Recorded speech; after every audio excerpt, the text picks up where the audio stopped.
I wanted to talk about some other stuff like technologies that are coming on that will generate a lot of wealth, like biotech or nanotechnology or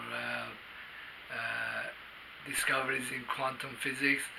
But I end up feeling that the only thing that I feel like doing right now is sit here and condemn John Bolton and the neocons, and the fact that they are going around and instigating for more wars and harassing other nations. I don't know where it's going to end up. I think that we are very close to war anyhow, either Iran and Israel, or then the Russians and the Chinese are making statements about Venezuela and what will happen over there. Well, I think that because of so much instigation, like so totally careless and fearless instigations by neocons, that the war is going to happen regardless of what anybody says or does at this stage. I saw that Bolton was saying that we're going to take Venezuela's oil. We are going to. They diverted their money that belonged to their oil company to the opposition. Who knows if the opposition is going to get their asses kicked, because the military over there supports Maduro, and then also the Chinese and the Russians will support the Maduro government. But at this point, I think that the neocons, they're going about it in a fashion that they totally don't care, as if they are the future winners of a limited nuclear engagement.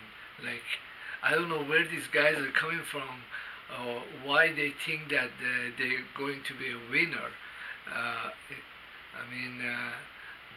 Maybe they have bases deep down on the crust of the earth with several years of supplies. They don't care what happens to the people who live on the surface. But the people, the general public here is very passive. They hardly ever make a comment or any kind of concern that, hey, we are going towards World War III, don't you care? They're involved in bickering over political power here at home. So things, I think, will degenerate to all-out war, and I just kind of wonder how it will turn out. From what I've heard from Sergei Lavrov, who's the foreign minister for Russia, and their military posture in the past, is that they will not start hostilities, they will not engage, and they will only respond in a proportionate manner. For example, when they were engaged in Syria, they only responded to ISIS. They did not engage other players, and it was always proportional to what was going on. They just used some rockets and high-tech weapons to get rid of pockets of ISIS. So I think that if hostilities break out, then probably the Americans will be the first to fire the first shots, either by instigating a small foreign insurgents, or throwing some rockets into Venezuela, and then there will be a response. But this response will probably not be against Venezuela or Brazil. It will be against a U.S. city, or maybe they will nuke Washington D.C., or go after something that's in the mainland, because the mainland is the place where all this stuff is coming now. And also with Israel and Iran, I do think that there will be an attack. That there's been too many Israeli attacks on Syria and Iranians and Hezbollah, and from the statements that Sheikh Nasrallah was saying that the decision to make an attack anytime is can be taken at any time. It's not something that they're restricted, but I think that several players internationally, they are in cahoot. I know for a fact that Chinese and Russians are in cahoot, but then the strategy in the past for Chinese was to use the North Koreans to settle their scores, just like hiring a hitman to do your dirty work. But then the United States came around and made all these promises and payments, and they got their troops out.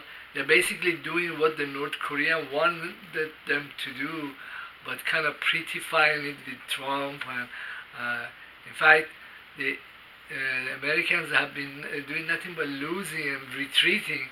But then other development that was very interesting is that the U.S. intel chiefs were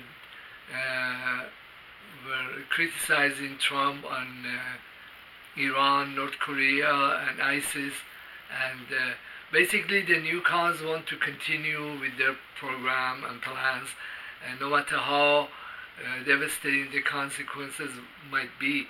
I think the only reason we haven't already had World War III is because of Trump and the stop methods that he had used to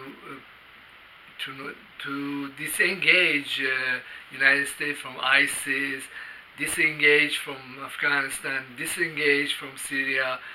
In fact, all the stuff that he has done can be looked at as a whole series of disengagements, and this has delayed the inevitable. But it's just like a serial killer. After having many success, eventually he makes a mistake and gets killed or caught. I think the new cons, they're gonna have their day, and the U.S. population is going to pay for it by getting ruined either through EMP or. Well, my hope is that because the countries that United States is ruining lately, like Venezuela and Syria and North Korea, they are not superpowers. They're not like Russia. If they got into it with Russia, they'll be so dead within an hour.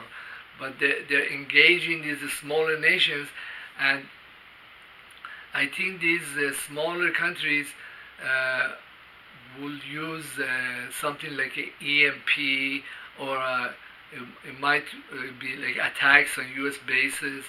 It would be less high tech, but just deadly, and then it will drag on into a war of attrition.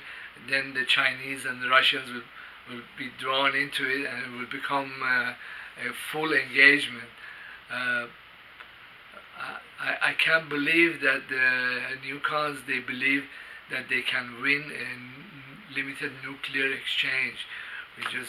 They're totally nuts. I wish that the U.S. Congress or Senate or Trump himself have enough sense to get rid of Bolton. This man is crazy. He's the architect of World War III. I was looking, I posted one of his pictures on my Facebook. He has this notebook on his hand, and his posture and his stare is just like Hitler, you know. And the statements he makes are so provocative. like going to a sovereign foreign nation and totally threatening them. It's just outrageous. Well, thank you for being my YouTube channel. Please subscribe and leave a comment.